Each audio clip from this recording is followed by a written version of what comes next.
While talking with creative story lead CJ Cohen, Cohen revealed that Bungie has big plans for Mara Sov and the future of the franchise. This is totally spoiling like Destiny 2020 or something, but when we get to that world down the road where the original Pirate Queen comes out, I think it's going to be a really powerful moment. When he says original Pirate Queen, he is referring to the preceding conversation where Potter and Cohen were discussing how Destiny's story and the Queen's character has changed over development. This was over a year ago, and the question can still be if this statement holds true, being that it was made after The Taken King was released. But with recent Grimoire, I think it's safe to say it is true. But why would Mara leave the people she holds so dear? What reasons made her do so?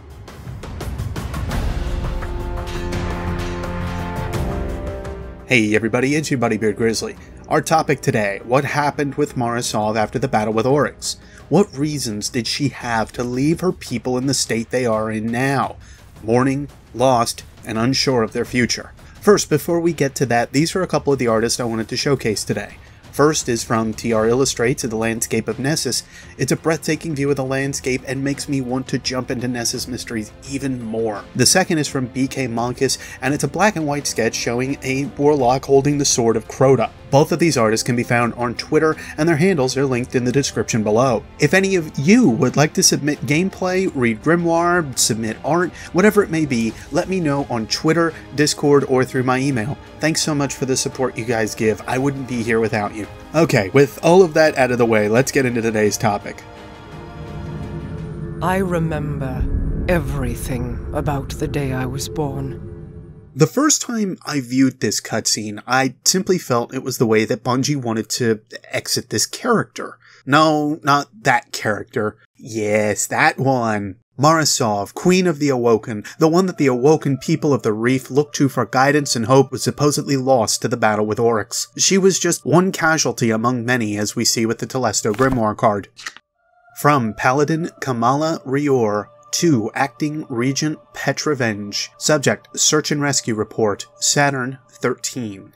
Expanded search of Saturn's nearby moons produced only one notable discovery, a cloud of Harbinger matter collected around Saturn's 13th moon. Designation, Telesto. A sample is enclosed for your examination. Still, no sign of primary objectives.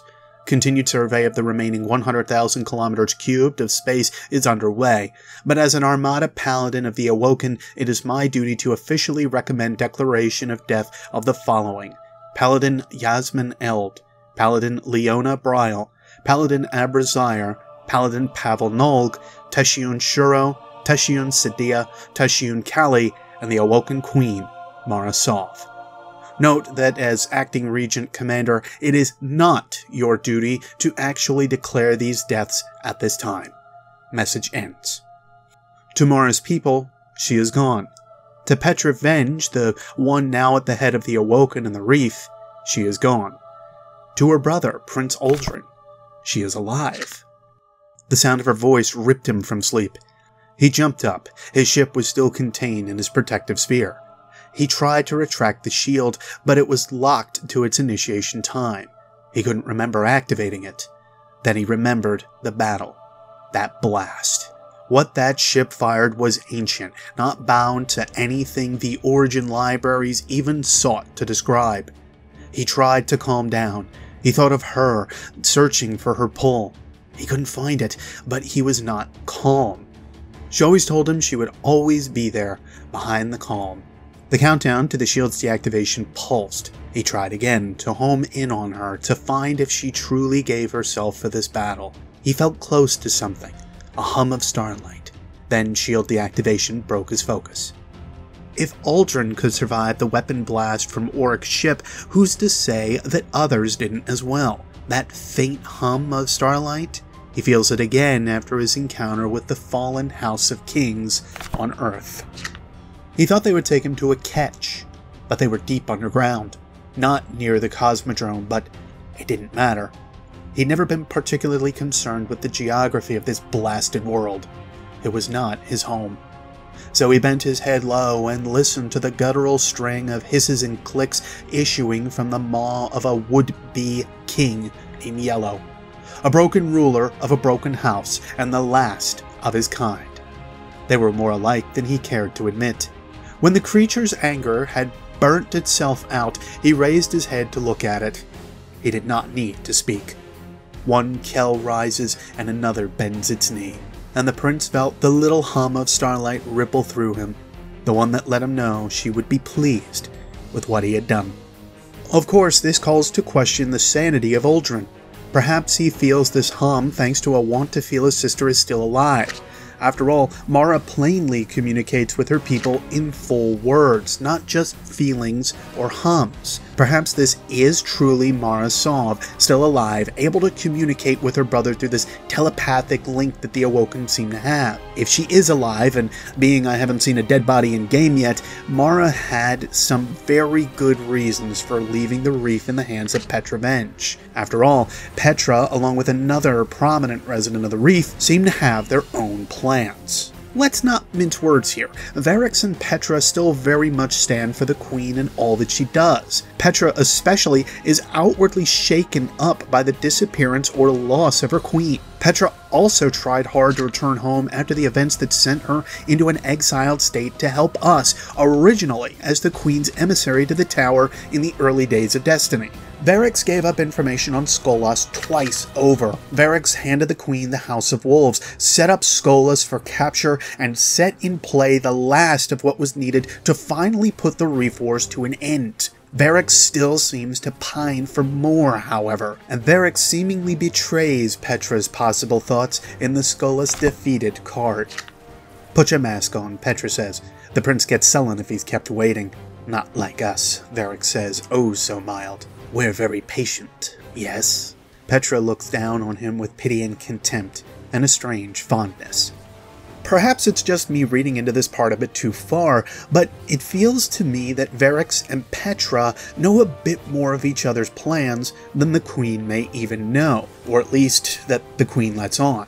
The outward veneer of loyalty is a ruse that the two may use, just to ensure that they are both in the positions they need to be. Earlier in this card, Varix speaks on the Teshian witches having raised Petra, and I can't help but feel there may be a hint of hatred towards them for the visions placed in her head, or at least for allowing Mara Sov to go off and try to take down Oryx. The Teshiuns, the group of tech witches that serve the Awoken, know a vast amount of information after all. Why would they not warn the Queen of the coming apocalypse? Still, even if it isn't Petra and Varix looking to overthrow her throne, or have a crafty scheme up their sleeve, perhaps having to do with Varix and the Elder Cipher, Mara has a very good reason for wanting to go into hiding once again. Us. We, as Guardians, have been a very big what-if to her, and having any kind of communication with the Tower or outside the Reef in general is seemingly forbidden, or at least highly monitored. Mara has allowed several Guardians into the Reef before, but every time she seemingly wants something back in return. This isn't atypical of wartime, though. You scratch my back, I scratch yours kind of idea. Two Grimoire cards show an association with a Guardian, a hunter as they go to say, and another man that stood with this hunter. Through hints and small ideas like Uldren saying, "You don't have one," I've cautiously felt this hunter to be Eris Morn.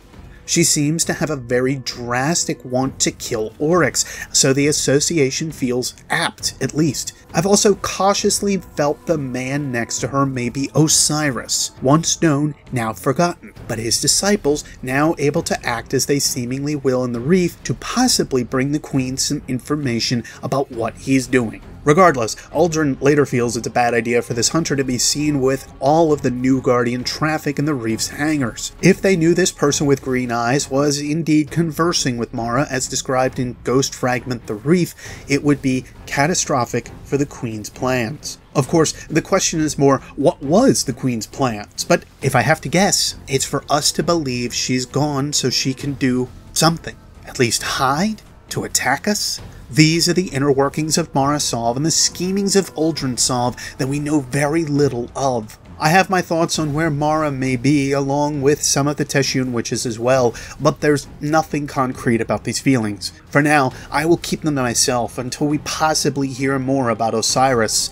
Of course, perhaps some of you can figure out where I may be going with that just from the name drop. In either event, we as Guardians are the reason that Mara needs to go back into hiding, to fake her own death. We cause her and her people to be in a rather bad position, exposed to her enemies and any new threat that may serve to linger out in the dark. She needs to establish a new base of operations to wipe our memories of her existence. She may never show herself to us again, operating through her brother instead of showing herself to us.